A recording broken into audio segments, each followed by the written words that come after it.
Aku Aurel, dan ini adalah kisah tentang kesalahan yang hampir merenggut rumahku, tapi juga yang membuatku belajar apa arti pulang sesungguhnya. Pernikahanku dengan Raka dulu sederhana tapi hangat. Dia selalu memelukku sebelum berangkat kerja, bahkan di pagi-pagi paling sibuk. Dia suka mengacak rambutku sambil berkata, "Cantik, jangan lupa sarapan." Tapi waktu berjalan, dan pelukan itu perlahan hilang. Aku tidak tahu kapan tepatnya kami mulai berhenti bicara panjang. Semua percakapan hanya tentang tagihan, belanja bulanan, dan pekerjaan. Tidak ada lagi, "Hari ini kamu bahagia?" Atau "Apa kamu lelah?" Aku mulai merasa seperti hiasan di rumah kami.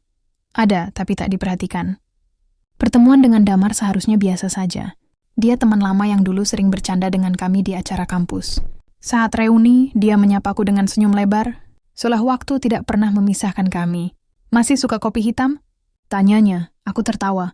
Raka sudah lama tidak bertanya hal sekecil itu padaku. Hari demi hari, pesan dari Damar menjadi candu. Dia mengingatkan makan siang, bertanya bagaimana hariku, bahkan mengirim foto langit sore karena katanya, indahnya harus dibagi. Aku tahu aku salah, tapi perhatian itu mengisi ruang kosong yang sudah lama tak tersentuh. Hari itu hujan deras.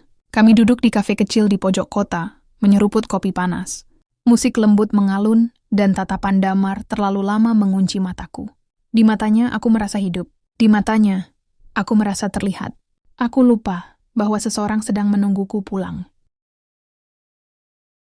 Saat aku masuk rumah, Raka duduk di sofa. Wajahnya datar, tapi matanya kosong. "Aku lihat kamu di kafe," ucapnya pelan. Tidak ada amarah, tidak ada bentakan. Hanya satu kalimat yang menusuk seperti pisau yang sudah diasah tajam. Aku ingin bicara, tapi kata-kata terhenti di tenggorokan. Hari-hari setelahnya adalah neraka yang sunyi. Dia masih tinggal di rumah yang sama, tapi rasanya seperti tinggal bersama orang asing. Dia tetap makan, tetap bekerja, tetap tidur di ranjang yang sama. Tapi punggungnya selalu menghadapku. Aku mencoba memasak masakan favoritnya, menunggu sampai larut hanya untuk menyapanya pulang, mengirim pesan selamat pagi. Tapi balasannya selalu singkat, tanpa rasa.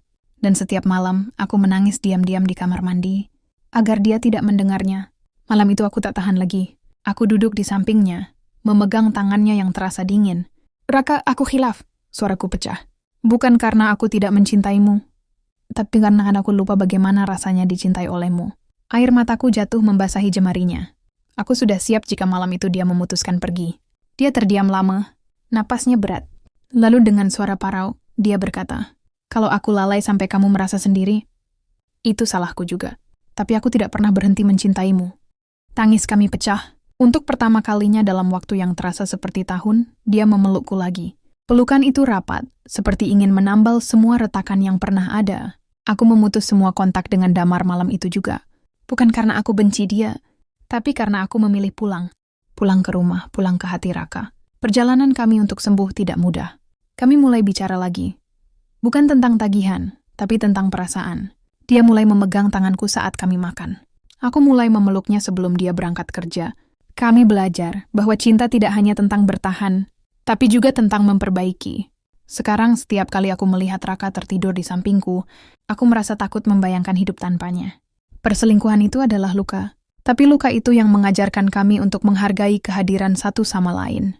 Cinta kami tidak lagi seperti dulu, cinta kami lebih kuat karena kami pernah hampir kehilangannya. Dan aku tidak akan pernah lupa bahwa rumah bukan sekadar tempat kita tinggal. Rumah adalah orang yang membuat kita memilih untuk pulang setiap hari,